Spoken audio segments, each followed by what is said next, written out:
کہ 8 سال کی آپ کی عمر تھی، ہندوستان کے اس وقت کے بہت بڑے مفتی اور عالم تھے جن کا نام تھا حضرت علامہ مفتی ارشاد رامپوری رحمۃ اللہ تعالیٰ علیہ۔ یو پی کا علاقہ ہے رامپور، وہاں کے بہت بڑے مفتی تھے، اور ان کے فتاوے کا جو ہے لوہا بڑے بڑے مفتیان کرام اور بڑے بڑے وقت کے علماء ان کے فتوے کو مانتے تھے۔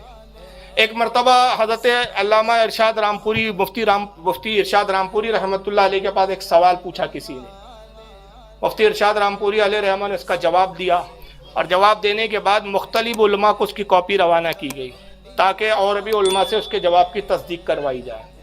مفتیان کرام کی عادت ہوتی ہے کہ جب وہ کوئی فتویٰ دیتے ہیں تو تائید کے لیے اور بھی مفتیان کرام کو فتوے کی کاپی بھیجی جاتی ہے کہ آپ اس فتوے کا جواب دیکھ لیں، اور اگر فتوے کے جواب سے مطمئن ہو تو اس پہ تصدیق کر دیں، اور اگر جواب میں کوئی خامی نظر آئے، غلطی نظر آئے تو اس کی نشاندہی کر دیں، تاکہ سائل کو، مستفتی جو ہے پوچھنے والا، اس تک جو جواب جائے وہ صحیح اور درست جواب جائے۔ چنانچہ یہ ہوا کہ کئی علماء کے پاس وہ فتویٰ پہنچا، اور جس عالم کے پاس فتویٰ جاتا، جب وہ حضرت مفتی ارشاد رامپوری رحمۃ اللہ علیہ کا فتویٰ دیکھتا، ان کی مہر دیکھتا، ان کی دستخط دیکھتا، سرسری پڑھتے یا کوئی غور سے پڑھتے اور کہتے فتویٰ صحیح ہے، اور الجواب صحیح ان کی وہ دستخط کر دیتے، مہر لگا دیتے اور سائن کر دیتے۔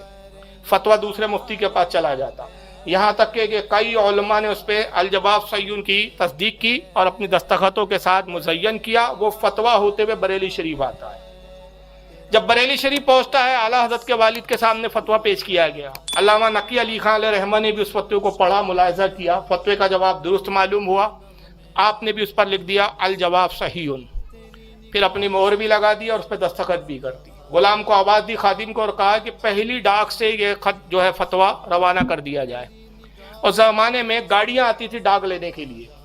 جو پرانے لوگ ہیں انہوں نے دیکھا ہوگا، ابھی نئی نسل تو جانتی بھی نہیں ہے کیونکہ SMS کا دور ہے، یہ موبائل کا دور ہے،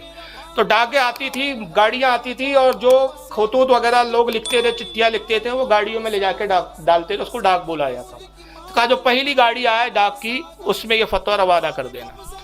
کیونکہ گاڑی آنے میں وقت تھا، ڈاک آنے میں وقت تھا۔ نتیجہ یہ ہوا کہ غلام نے یہ کیا، آپ کے خادم نے ایک ٹیبل پہ وہ فتویٰ رکھ دیا اور اس پہ ایک چھوٹا سا پتھر رکھ دیا کہ ہوا سے کاغذ اڑ نہ جائے۔ اتفاق کی بات کہ اعلیٰ حضرت فاضل بریلوی اس طرف سے آپ نکلتے ہیں، اور جب اس سمت سے گزرے تو کچھ کاغذ نظر آئے جس پہ کچھ عربی عبارتیں تھی، کچھ اردو تھی، کچھ علماء کی دستخط تھی، تو آپ نے جان لیا کہ کوئی فتویٰ معلوم ہوتا ہے۔ چنانچہ اعلیٰ حضرت اس کو پڑھنے لگے۔ آپ کی عادت تھی کہ کوئی بھی کاغذ دکھتا آپ پڑھنا شروع کر دیتے، ہر چیز جو پڑھنے والی ہوتی آپ اس کو پڑھتے، مطالعہ کرتے، یہاں تک کہ سوال بھی پڑھا اور پھر اس کے بعد اس فتوے کا جواب بھی پڑھا۔ علامہ ارشاد رامپوری کا بھی جواب تھا، کچھ علماء کی بھی اس پہ مختصر جو ہے تحریریں بھی تھی اور دستخط بھی تھی۔ اعلیٰ حضرت نے پڑھا اور پھر قلم لاتے ہیں، اور قلم لانے کے بعد ایک جملہ نقل کرتے ہیں، اور جملہ یہ لکھتے ہیں کہ خطأً لیسا بصواب، اس میں خطا ہے اور یہ بالکل درست فتویٰ نہیں ہے۔ اور پھر نیچے آپ نے اپنا نام بطور دستخط لکھ دیا، فقیر احمد رضا قادری۔ اب خادم صاحب نے وہ فتویٰ اٹھایا اور وہ ڈاک سے بھیج دیا۔ فتویٰ پہنچا رامپور۔ اب جب مفتی ارشاد رامپوری علیہ رحمہ نے فتویٰ دیکھنا شروع کیا تو سارے علماء کی تصدیقات تھی، سب کا جواب تھا صحیح صحیح صحیح صحیح صحیح، الجواب صحیح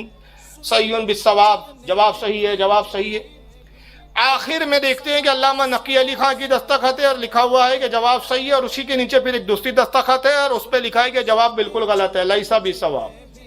یہ جواب درست نہیں ہے۔ فقیر احمد رضا قادری۔ تو آپ نے اپنے شاگردوں کو بلایا، مفتی ارشاد رامپوری علیہ رحمہ نے کہا کہ یہ بریلی شریف میں یہ کون سے نئے مفتی صاحب دارالفتہ میں بیٹھ رہے ہیں،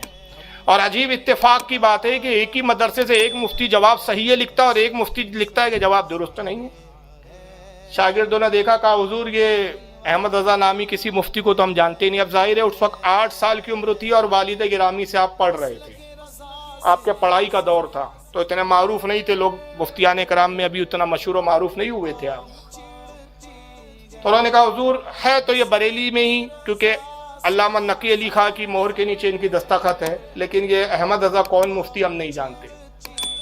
تو علامہ مفتی ارشاد رامپوری کو بہت زیادہ انہوں نے لوڈ دے لیا کہ ہندوستان میں ایسا کون شخص پیدا ہو گیا جو میرے فتوے پہ نکتہ چینی کر رہا ہے۔ آپ نے فرمایا کہ ہمارے جانے کا انتظام کیا جائے، ہم خود بریلی شریف جائیں گے اور اس مفتی سے ملاقات کرنا چاہتے ہیں کہ اس نے جرأت کیسی کی کہ ہمارے فتوے کو غلط قرار دیا۔